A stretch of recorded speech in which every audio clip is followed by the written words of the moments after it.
নমস্কার বন্ধুরা, আমার ইউটিউব চ্যানেলে স্বাগত। তো আমি এখন যে বিষয়টার উপর আলোচনা করব আইপিএল নিয়ে। আমরা সকল ক্রিকেট প্রেমীরা কিন্তু জানি গতকাল থেকে আইপিএল শুরু হয়ে গেছে এবং উদ্বোধনী ম্যাচে মাঠে নেমেছিল গতবারের চ্যাম্পিয়ন রয়্যাল চ্যালেঞ্জার্স বেঙ্গালুরু এবং সানরাইজার্স হায়দ্রাবাদ। সেই ম্যাচেরই কিছু বিস্তারিত পরিসংখ্যান আমরা দেখে নেব। কোন দল ভালো খেলেছে, কোন প্লেয়ার ভালো খেলেছে, কে জিতেছে।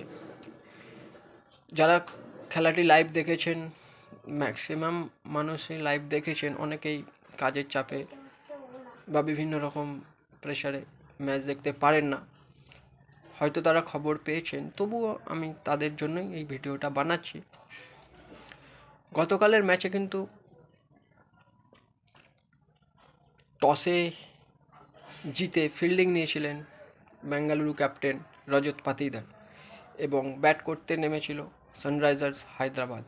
জেকব ডাফির দুর্দান্ত স্পেলিংয়ে প্রথমেই ঢুকছিল নিজামের শহরটি। জেকব ডাফি 4 ওভারে 22 রান দিয়ে 3 উইকেট তুলে নিয়েছিলেন।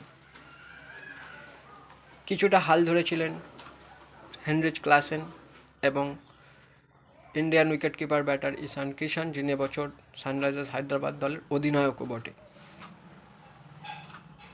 ঈশান কিষান 38 বলে 80 রান এবং ক্লাসেন 21 বলে 31 রানের একটি ইনিংস খেলেন এবং হায়দ্রাবাদ এবং শেষের দিকে অনিকেত ভার্মার 18 বলে 43 রানের একটি ছোট্ট ক্যামিও ইনিংসের উপর ভর করে হায়দ্রাবাদ কিন্তু 201 রান করে 20 ওভার শেষে।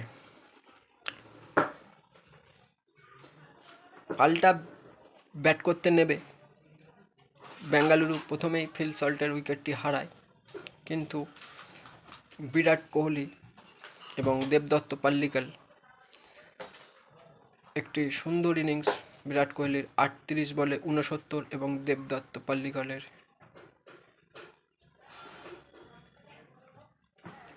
22 বলে 46 রানের একটি ইনিংসের উপর ভর করে অনায়াসে ম্যাচটি 15.4 ওভারের মধ্যে জিতে নেয় বেঙ্গালুরু। হায়দ্রাবাদের উল্লেখযোগ্য বোলিং করেন ডেভিড পেন, তিনি 3টি উইকেট তুলে নিয়েছিলেন।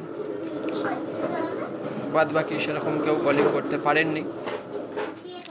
তো এই ছিল গতকাল ম্যাচের সারমর্ম। আজকে কিন্তু খেলা আছে কেকেআর বনাম মুম্বাই। সেই ম্যাচের কিছু বিস্তারিত তথ্য আনতে চলেছি আপনাদের সামনে কিছুক্ষণের মধ্যেই। তো আজকের ভিডিওটি এই পর্যন্তই। সবাই ভালো থাকবেন, সুস্থ থাকবেন এবং আমার চ্যানেলটি সাবস্ক্রাইব করে দেবেন, একটা লাইক করে দেবেন। ধন্যবাদ সকলকে, নমস্কার।